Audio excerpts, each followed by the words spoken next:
Hello, everybody, and welcome to this very special Q&A with Coda director Sian Heder.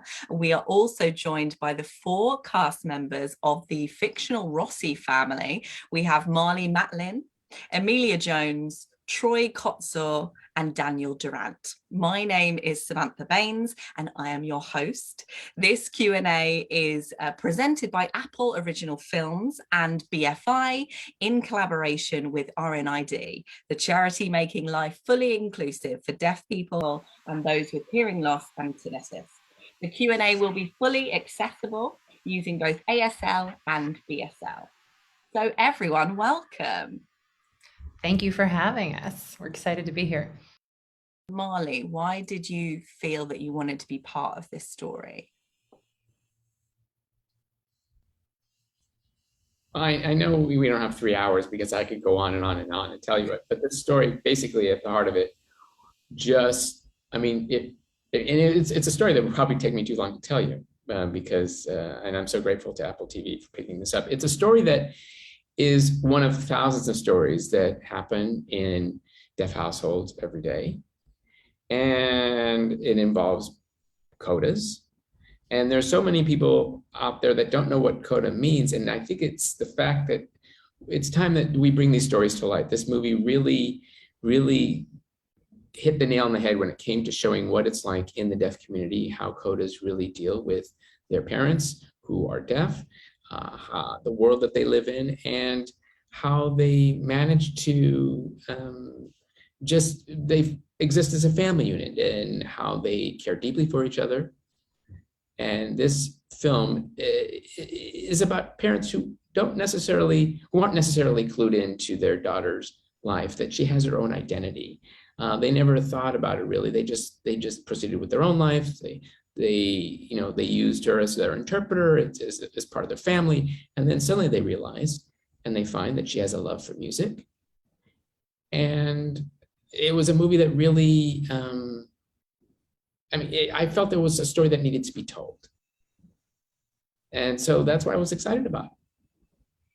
Definitely. I think even though I consider myself part of the deaf community in the UK, codas weren't something that I was really aware of. So Sian, how did you first find out about codas, which is the child of a deaf adult?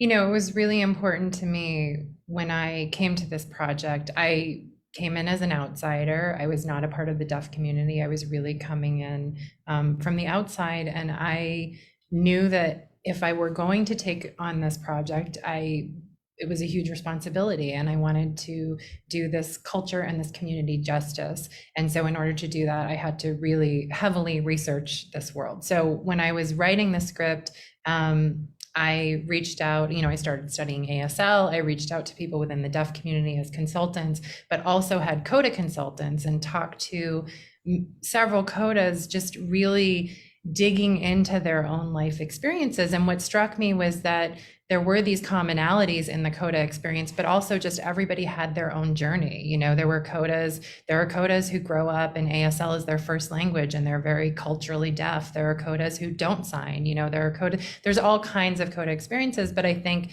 the thing that I was drawing on was just trying to talk to as many real people as I could to get these kind of details and nuances and subtleties that were commonalities through the experience. And one of the things that seemed to be very common was that the Coda is sort of in the middle. You're a bridge between the hearing world and the deaf world, and you're almost this conduit. And sometimes you sort of feel a part of both worlds, but also part of neither. And so there was just something very interesting in that experience. But I really surrounded myself, with people who had lived it, because it wasn't my own experience. And I felt like, it was up to me to do justice to that experience. And I was also lucky that we were on set, to have 3 of our interpreters who are here today, Heather, Rossi, and Jack, who were Codas themselves. So even when we were on set, I felt like not only did we have, our actors, 3 deaf actors and our ASL consultants on the movie, but we had Coda representatives as well. in our group of interpreters who could really share their experiences with Amelia, and shed light on the kind of nitty-gritty details in that lived experience. And Sean, did you feel the pressure of that when you're working, when you've actually got coders on set? And Marley as well, did you experience any did you have any relationship with coders before coming onto this film? Marley has 4 codas. That's right. I'm a mom of 4, and they're all hearing. And they all have different approaches to sign languages, codas. Their exposure in the deaf world because of their mother, clearly that happened, but having to do with their sign language abilities, they're all very different. Some are better than the others. Some use more than the others. Some they're just not as motivated as the others might be. You know how kids can be. It depends on the day and their mood. But yes, I think this film really did highlight authentically the way that codas deal with the deaf world, and codas deal with their deaf parents, and parents deal with their hearing child, and how they have to be responsible for interpreting for their parents. Again, as I said, there's so many different types of codas out there, and some of them really find themselves embracing the deaf world and getting into all aspects of the community, and others sort of sit back and they live their own lives and have nothing to do with the deaf community. So it just runs the entire gamut. As I said, so many different stories of codas out there. And I think, to answer your question, Samantha, I did feel very responsible. I felt responsible because whenever you are holding in your hand someone else's lived experience, you feel like I have to honor this, and I need to make sure that I'm constantly sort of checking in and making sure that this feels genuine, and that and those moments were very real. I think there was a scene on set when we were shooting Troy and Amelia on the back of the truck, and she was singing to her dad, and I remember looking over, and like Heather was in tears, and Jack was in tears, and Elena was in tears, and it was kind of like, oh, I think that we're getting this right. I hope that we're getting it right, because it feels like the people who've actually had these kind of experiences are responding to it in the moment. So not to speak for them, but those were beautiful moments on set. And you know what? And to reinforce what Sean just said, there was a great feeling of responsibility, because we're talking about a story that not a lot of people don't know, but working all together, having her trust us, we trusted her, and it was all about collaboration. So in the end, we made a great film because we made sure that we had authentic actors representing authentic deaf characters. We had codas, and Sean really did her research, did her homework, and she just jumped right into it. And it wasn't half-assed, excuse my language, but she really, really embraced our community in all aspects of the film. So that's what makes a great director.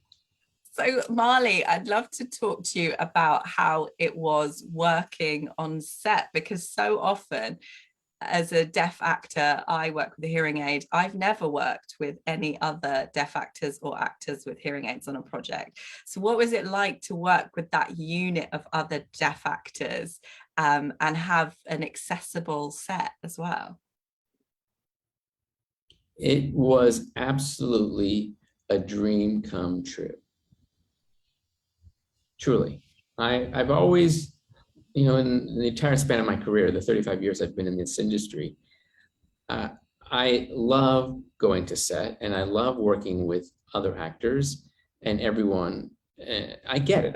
I really love playing characters, all different kinds of characters, but the big difference has been in terms of communication.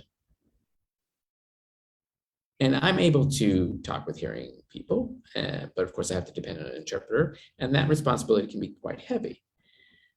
Yet in this film, I didn't have to worry about where the interpreters were in order for me to communicate, or how it would go with my co-stars. And I mean, we were in our element.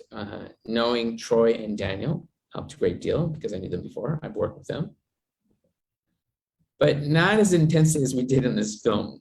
And every day I look forward to going to the set because I knew I was in good hands. I wouldn't have to struggle to communicate. There wouldn't be any sort of feeling of being insecure or will people understand me when I signed through my interpreter. It was totally, totally comfort. I was at home. I was really at home. And Sean, did you feel that as a hearing director directing deaf actors, did you feel that you had to change your process? And was that an enjoyable process? Is that something that you'll bring into working with deaf and hearing actors in the future?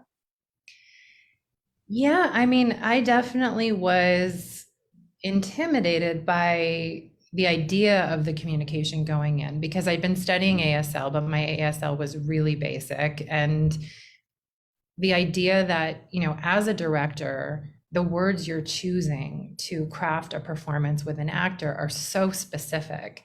And oftentimes, even with a hearing actor, you say the wrong word and you sort of can send a performance in a direction that you didn't mean to send it. And so I think going in, I sort of wondered how that would work and how it would be to have an interpreter there. And the first day when we were working, I think we were shooting a dinner scene, and I realized that having an interpreter there meant that, you know, Daniel, if I was giving him a note, would be looking at the interpreter and not at me. And so much of what I'm doing is not choosing the perfect word. I have a very expressive face and I'm doing all kinds of things, you know, with my emotional life on my face. And it was really important that we be looking at each other and feel very connected. And so I talked to Marley and Troy and Daniel, and I said, look, my signing sucks. And I know that, but can we work together? And Marley shaking her head. It's better now. But she's hard on herself. But I was like, this is better. I just want to sign with you, and we'll have an interpreter right there next to me. And we had amazing interpreters on set who were there to clarify anything, you know, or jump in. But that initial contact was always me with my cast, signing with them. When I didn't know the sign, sometimes I would be gesturing or, you know, and we bonded so quickly and developed such intense connection and a way of working that I would love to bring with me to everything I do, because I think sometimes I you know, you sort of assess the way I've worked as a director. I think I can over talk with actors sometimes, and there was just something about the connectedness, the directness, the way, you know, we really had to look at each other and make sure that we were on the same page and use our bodies and use all these tools that we have as human beings that we don't use because everybody's so reliant on talking, and talking is kind of bullshit. And so I think it forced me into another way of working, and our whole set was really changed. I mean, I found that my crew as well, you know, the first day my camera operators were like, how do I tell Troy to move over? And I'm like, you're a human being and you have a body, and Troy is a human being. Like, you guys figure it out. There are a million ways to do that. And everybody kind of lost all those self-conscious things that we hang on to and figured it out. And I really had a beautiful experience on this set. And then we were signing when there was no deaf cast on set. You know, my AD and I were signing when we were boat to boat out on the fishing boats because we were far away, and that was an easier way to communicate. When Amelia was up on the cliff and I was down in the quarry, it was easier for me to sign a note to her than be yelling it to the whole set. So I think we found that it was a brilliant set language. So I think every set should learn ASL, and Definitely. This should just be set language. You can talk while you're rolling, it's silent. Like, there's so many benefits to it. My sister and I use sign language in bars, Yes. in noisy clubs, because it's just so much easier. I could talk to you both for hours. Thank you so much. But I think it's time to meet the rest of the Rossi family. So the rest of the Rossi family are here. Hello. Lovely to see you all. I feel like an intruder. Hello. Hello. because of your tight-knit family in the film. I feel like I'm on the outside. I'm so excited to talk to all of you. I guess my first question is, from the beginning of the film, the fishing scenes were pretty amazing. So my first question is, had you ever stepped foot on a fishing boat or touched a fish before you started working on this film?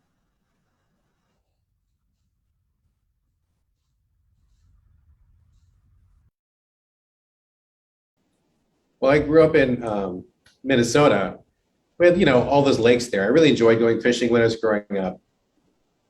But on the ocean in a huge boat, I had never done that before. We went to go join real fishermen, actual fishermen in their boat, and we learned all about how to fish, about the nets and everything. It was such a different experience, really different than my experience growing up fishing up on a dock or on a lake or something like that. But on the ocean, hugely different. I agree. In Arizona, there is no ocean, and that's where I grew up. It was a totally new experience for me. And I can remember Sean, the director, kept emphasizing that, hey, look, your character, Frank Rossi, as a young guy, he dropped out of school. He dropped out of high school to take over the family fishing business. And so I had to show my experience. I was a veteran. I couldn't make it seem like it was my first time, but diving into the role was a really wonderful journey. I mean, I had never stepped onto a fishing boat either. And again, like Ruby, before school every day, she gets up early and she fishes with her dad and her brother. So she also, I guess, like had to be a pro. But it was nice because the first time we went fishing, the first time we were on the boat together was the first time I met Troy and Daniel. So it was kind of like a bonding experience in a way. It was kind of like, nice to meet you. Okay, here we are on this boat doing things we don't know how to do yet. So it kind of forced us to immediately get close and immediately kind of bond. Honestly, like I really enjoyed it. Like it was a totally different experience. I never would have fished unless I did Coda. So yeah, I'm grateful for that. I love that. And at least you all smell a fish together, because we're deaf. Oh yeah, right? We can smell. yeah, totally. Like I'd get home too and I'd be swaying from being on the boat all day.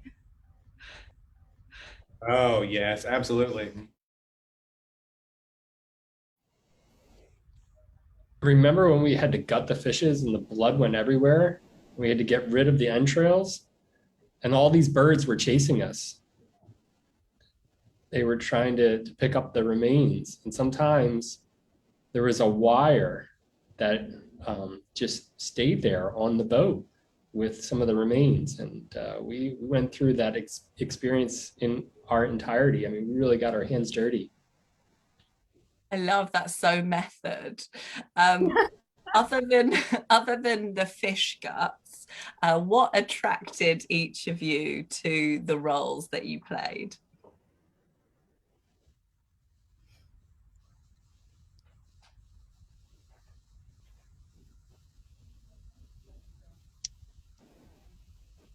Well, when I read the script for Coda and my character, getting ready for the audition, I already loved my character. I already loved Leo. I felt like I really connected with him. He's a strong, deaf man. He's thinking about what's best for his family, what's best for the future, and stands up on his own 2 feet. And I felt like I had a lot in common with that. Also, the story. I mean, the fishing business, the family, the Coda's involvement. I mean, everything that happened in the story I felt was great. So I just felt really excited to be involved in this fishing world and become a part of this family. I mean, this cast is amazing. I read over the script, and Frank seemed fun from the start. He loved to curse and use dirty language, and I thought people needed to see that and have the deaf jokes. We have so much to share, and I felt like we needed to portray that, and using sign language to do it was a lot of fun. When I looked it over, instantly I thought about playing this character and being on a boat. And he was like a teddy bear, right? And that's who Frank was. He had a good heart. He was fun. He cared. He got frustrating, which was common to a lot of experiences for the heads of household. I'm sure other people have had similar experiences. And for me, I guess being able to learn 3 new skills. I think, I always look for a challenge in a project. And I think you're lucky if you have one skill that you can learn. But kind of singing, fishing, signing, that really drew me to the role. I loved that, there was such an emphasis on authenticity that also drew me to the role. And I guess, yeah, kind of being out of my comfort zone. And when I watched the film, I fell in love with the Rossies, and I loved that they were a functional, relatable family. I fell in love with them. And Amelia and Daniel, your sibling relationship is pretty fun. I particularly enjoyed the insults. I've never seen twat waffle signed before, so that was a new experience for me. How did you as actors work on that kind of sibling fighting but love each other in the end relationship?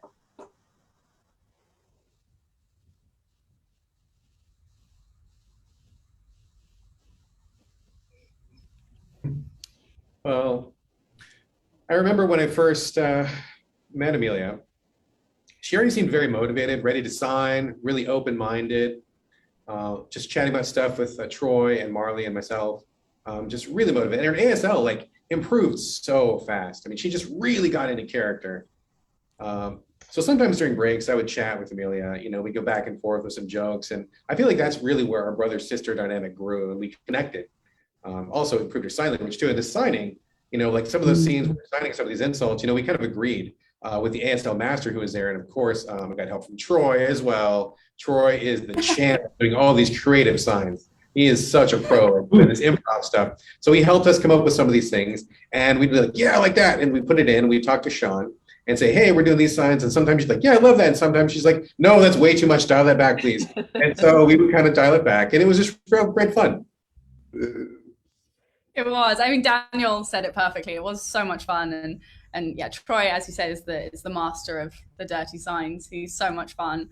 And we kind of also, I think, we bonded quickly, and Daniel and I had this connection because I was constantly trying to finger spell really long words, and Daniel would be like, there's a sign for that, and then he'd teach me the sign. And so I think, you were kind of like a big brother in a way because you were helping me with my sign language. I mean, same with Troy. Troy was always helping me and telling stories too, which would help me kind of follow. And so I think we also became family because you were all kind of taking me under your wing and helping me grow with my ASL. But it was a fun brother-sister relationship because as fun as it is, it's also very layered, which was, fun to play. And that scene on the beach, Daniel was so incredible and it was so moving. And, it's a really important part of the film. And I loved being able to share that with Daniel. And Troy, you're hilarious in the film. Full stop. Just that's it, no question. Yeah. I do have a question. Did you bring, because I heard Sean mention improvisation, I think Amelia did you bring some improvisation to the role, or were all those jokes already there in the script?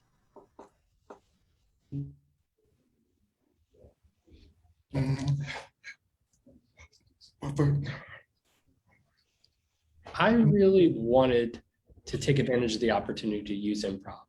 And that can really influence other actors in a variety of circumstances. And I felt like you would get these raw reactions and then we could capture that. And with improv, you basically are aiming for the same goal, but it's how you get there.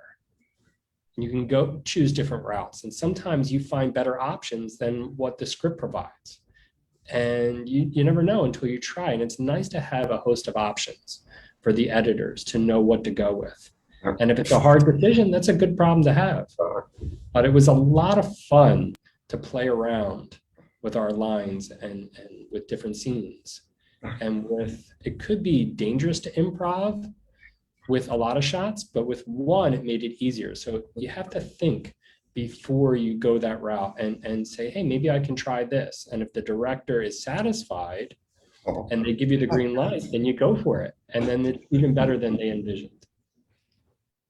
Oh, yeah. And, if there was a scene, for example, with me and Amelia, and if, Troy wasn't in camera, we'd look at each other and be like, okay, we got to behave. Because Troy, his favorite thing during filming was like, if he was off camera, he would do all kinds of jokes and mess with us and sign filthy stuff off camera and try to get us to laugh at a scene. And it was just making me crazy. Because one time, we were so emotional and he was going crazy off camera and I broke character. I could not stand it. I'm like, knock it off, Troy, please. But he made the film fun. These were great memories on set, right? And really his improv is so great. He is like the only deaf guy I know. He's like tops of the improv world. It's so good. You have to agree with that. I'm a comedian as well, so I love a set where everyone's giggling in the background. My favorite type of working environment. Also, as a deaf actor with a hearing aid, I've never seen, especially in the UK and TV and film over here, a sex scene with a deaf actor. And we got 2 in this film. They were both quite funny. One was in a cupboard, Daniel, that was you, and one was walked in on by your daughter, Troy. But how important was it to you that this film showed like the normal side of life as a deaf person, and it wasn't didn't feel like tokenism?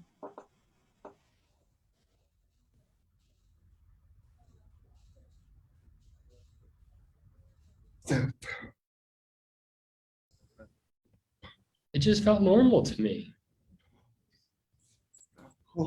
Hearing people would be concerned about the noise and they'd be attuned to that. But it just felt normal to me. And it's amazing because, other people felt surprised about what they see and the noises, but that's not a consideration. At a restaurant, I go with my daughter and she keeps saying, oh, you're so loud. You're making all this noise, Troy. And then I try to mute it a little bit. It's just how I was born. Noise doesn't bother me at all. Yeah, it's the same for me. Growing up, I grew up with a hearing family. They're always like, Daniel, can you please turn the noise down? Just over and over and over and over and over. But I just go about my business and live my life. I know that sound is a thing and it bothers them, but I'm not really that aware of it. My world is basically silent. So visuals is where I'm at. But in terms of the sex scene, right, we're human beings, of course. The only thing is different is maybe it was different language. And I'm sure lots of people look at deaf people like, oh, those poor deaf people. But we don't feel that way. We don't feel like pitiable creatures. We're actors. We're people. We're humans. We love traveling. We love meeting other people. We love our job. And, sure, I'm deaf, but so what? I just go about my business and live life. So I think that's interesting. And I hope that this film will show a greater understanding of what it is just to be a normal deaf person. And also to display our language as well.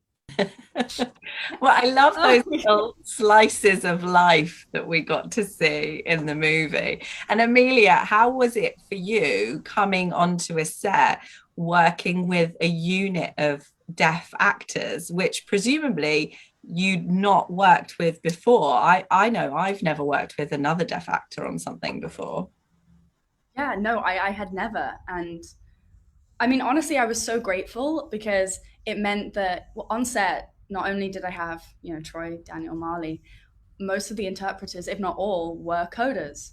So it meant that I was kind of surrounded by people that could help me, with my ASL. And also I was constantly, Troy, Daniel, and Marley are the most incredible actors I've ever worked with. So I was also kind of always watching them and learning from them and picking things up from them and things.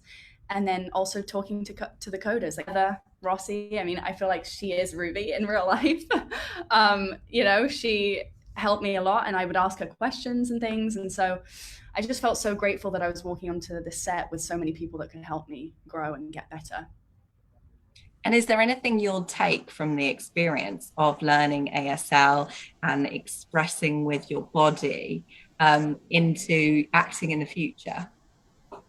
Honestly, I learned so much, and I feel like with learning sign language, it kind of, when I was acting, I loved portraying my feelings through a different medium. I loved that it was more physical and more emotional. It got me out of my head. it kind of made me embody what I was saying. There are no words to hide behind. And it also kind of taught me eye contact. Like, I feel like a lot of people nowadays are on their phones and they're like, oh yeah, no, I'll grab a sandwich. But Daniel a lot, and Troy, they always, are so grateful for everything, and they would look at the person and say, I'd love a sandwich, thank you. And it's kind of that eye contact I thought was so refreshing and so lovely, and I've kind of continued that now. I don't ever talk to someone really while I'm on my phone. I think honestly Coda taught me a better way to communicate, and I feel like it taught everybody on set a better way to communicate too. Oh, well, thank you so much. It sounds like a really fun experience, and it's an amazing film to watch. So it's been lovely chatting to you all. Thank you. Thank you. Thank you. Thanks. So